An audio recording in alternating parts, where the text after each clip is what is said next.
हरे Krishna friends, आप सभी को नागपंचमी की ढेरों शुभकामनाएं। तो फ्रेंड्स, आप जानते हैं कि आज ही के दिन नाग देवता को दूध पिलाने से शिव जी कितने प्रसन्न होते हैं। इसी विषय पर एक कथा सुनिए। कहा जाता है प्राचीन काल में एक नगर में एक सेठ था। उसके 7 पुत्र थे और सातों पुत्र की शादी हो चुकी थी। और सातों बहुओं में से जो सबसे छोटी बहू थी वो बहुत ही सुशील और संस्कारी थी।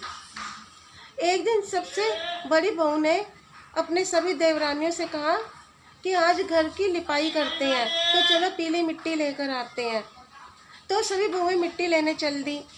अब बहुएं जब मिट्टी खोदने लगी तो वहीं पर ही एक सांप निकला। अब बड़ी बहू सांप को देखकर ना कुट्टी से उससे मारने लगी। तो छोटी बहू बोली कि मत मारो इसे बहन, ये बेचारा निरपराध है। तो उसकी बात सुनकर बड़ी बहू ने सर्प को, तो फ्रेंड्स वह सर्प एक और जाके बैठ जाता है एक पेड़ के नीचे। इतने में छोटी बहू उस सांप के पास है और बोली आप कहीं जाना मत, मैं भी आती हूँ। ऐसे कहकर छोटी बहू सांप के लिए दूध लेने चली गई और घर पहुंचकर वो अपने काम में व्यस्त हो गई और सांप को दूध देना भूल गई। तो अगले दिन जैसे उसे ये याद आया तब वह दूध लेकर तुरंत वहाँ पहुंची। तब उसने देखा वो सांप तो वहीं बैठा है अभी तक ही। तो सांप देखकर वह बोली भैया मुझे क्षमा करना, मैं अपने घर के कामों में लगकर आपसे किया वादा भूल गई थी। तब सांप ने कहा कि मुझसे झूठ बोलने के लिए मैं अभी तुम्हें डस लेता, लेकिन तुमने मुझे भैया बोला है, इसलिए मैं तुम्हें छोड़ रहा हूँ और आज से तुम मेरी बहन होगी। तुम्हें जो चाहिए तुम मांग लो। छोटी बहू बोली भैया मेरा कोई नहीं है, मुझे एक भाई मिल गया, मुझे और कुछ नहीं चाहिए। बस जब भी मैं अपने भाई को पुकारूं तो आप चले आना। अब कुछ दिनों के बाद सावन के महीने में उस सेठ की सभी बहुएं अपने पीहर जाने लगी और छोटी बहू से बोली तेरा तो कोई पीहर नहीं है, तुम कहाँ जाओगी। यह सुनकर छोटी बहू उदास हो गई और रोने लगी। तभी वह सर्प एक मनुष्य का धारण करके वहाँ पहुँच गया और बोला मेरी बहन को भेज दो। तो सबने कहा इसका तो कोई भी नहीं है, कोई भाई कोई रिश्तेदार। तब वह बोला कि मैं दूर का रिश्ते का भाई लगता हूँ इसका। इस तरह विश्वास दिलाने पर घर के लोगों ने उस छोटी बहू को उसके साथ भेज दिया। तो रास्ते में उसने छोटी बहू को बताया, मतलब अपनी बहन को, कि बहन मैं तुम्हें अपने साथ नागलोक ले जाने आया हूँ, तुम लेकिन वहाँ डरना मत, तुम मेरी पूंछ पकड़ लो। जैसे वह नागलोक पहुँचे, अब नागलोक के धन ऐश्वर्य को देखकर छोटी बहू चकित रह गई। अब वो सांप उसे अपनी माँ के पास ले गया। माँ से बोला माँ ये मेरी बहन है। उसने अपनी माँ से बताया कि इसने कैसे कैसे इसकी जान बचाई थी और उसने कहा कि ये कुछ दिन हमारे साथ रहने आई है। तो सर्व की माँ ने छोटी बहू को अपने गले से लगा लिया। अब वे वहाँ खुशी खुशी रहने लगी। अब वहाँ उसने देखा कि शेष नाग के छोटे छोटे बच्चे जन्मे हुए थे। वह रोज देखती कि माँ सभी को ठंडा करके दूध घंटी बजाकर बुलाती है और घंटी की आवाज़ सुनकर वे सभी छोटे छोटे बच्चे वहाँ आकर दूध पी लेते थे। एक दिन वह माँ से बोली कि आज मैं दूध ठंडा कर देती हूँ माँ और मैं पिला देती हूँ। तो अभी दूध ठंडा भी नहीं हुआ था कि उसने घंटी बजा दी। अब घंटी की आवाज़ सुनकर छोटे छोटे सांप दौड़ पड़े और दूध पीने लगे। अब गर्म दूध पीने से उनके फन जल गए। अब सभी सर्व गुस्से में आ गए और बोले हम इसे डसेंगे, परंतु माँ के समझाने पर वे मान गए। अब कुछ दिन बाद जब वे अपने घर जाने लगी तब उसके भाई ने और उसकी माँ ने उसको कुछ हीरे ज्वाला देकर उसको विदा किया।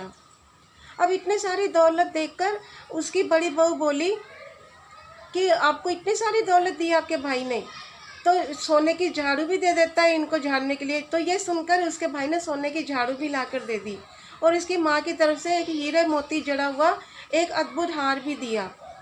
अब उस हार की प्रशंसा सारे नगर में होने लगी और जब ये प्रशंसा नगर के रानी ने सुनी तो उसने उस हार को पाने की इच्छा अपने राजा से की। अब राजा ने तुरंत सैनिकों को भेजा कि जाओ हार लेकर आओ। अब राजा के डर से सेठ जी ने छोटी बहू का हार उन सैनिकों को दे दिया। इस बात से वो छोटी बहू बहुत दुखी और अपने भाई को याद करके उसे सारी बात बुलाकर। तो सर बोला बहन तुम दुखी मत हो, राजा तुम्हें खुद वह हार देने आएंगे। अब उधर रानी ने जैसे वह हार अपने गले में पहना तो वह एकदम सर्प बन गया।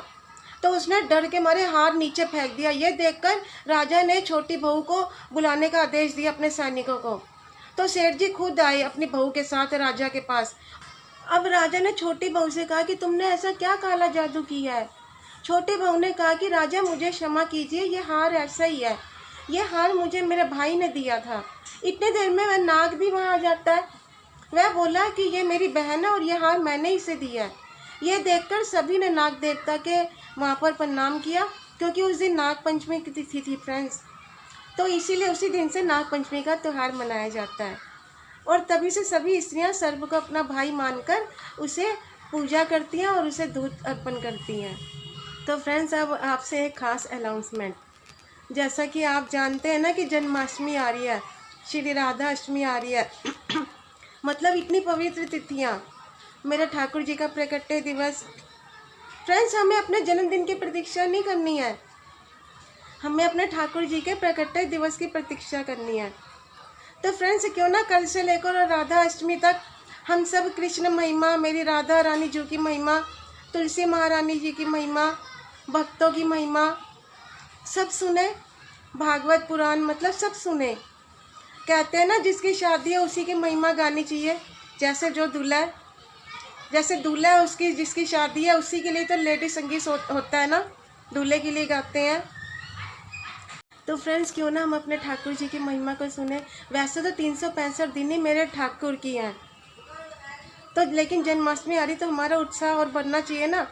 अब अरे अगर हमारे अंदर उत्साह है तभी तो उत्सव है ना। अब अगर उत्साह ही नहीं है तो उत्सव कैसा। और फ्रेंड्स, अगर उत्साह मरा हुआ है तो उत्सव भी उत्सव नहीं है। मानते हैं ना आप ये बात। तो जन्माष्टमी है 26 अगस्त, ध्यान में रखना आप। तो मस्त भाव से पूरी श्रद्धा से ये जन्माष्टमी मनाएंगे। तो फ्रेंड्स, कल से हम गोवर्धन परिक्रमा करेंगे, मानसिक परिक्रमा। आप हमारे साथ मानसिक परिक्रमा कीजिएगा। मानसिक मतलब आप समझ गए ना, आपके अपने घर बैठकर आप मानसिक परिक्रमा करेंगे। जी, घर बैठे ही आप गोवर्धन भगवान की परिक्रमा आपकी हो जाएगी। तो करेंगे आप कल, बहुत आनंद आएगा। तो मिलते हैं कल। हरे कृष्णा।